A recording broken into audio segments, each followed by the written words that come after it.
1 രൂപ എനിക്ക് വട്ടായി പോകാതെ എല്ലാവർക്കും വട്ടായ നാട്ടിലെ മൊത്തം.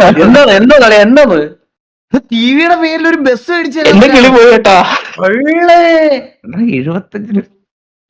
75 80 ലക്ഷം രൂപയാവും. ആ ഫുൾ എമൗണ്ട് പുള്ളി കൊടുത്തോളാം.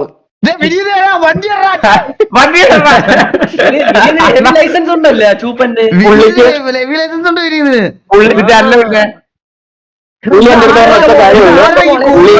ടി വി ഫാൻ ആരാണ്? ടൂറൊക്കെ പോവാ. പുള്ളി എന്തെടുത്ത മറ്റേ കാര്യമുള്ളൂ. പുള്ളിയുടെ നമ്പർ ഇല്ല. ഈഗിളേട്ടന്റെ ലൈവിൽ ഒരു കൺഫർമേഷൻ കിട്ടിയ 3 ദിവസത്തിനുള്ളിൽ എഗ്രിമെന്റ് എഴുതി തരാം. എടാ നീ ശരിക്കും ആക്കാൻ പറയണോ എന്നെ? അതോ ഹലോ അല്ല സത്യം.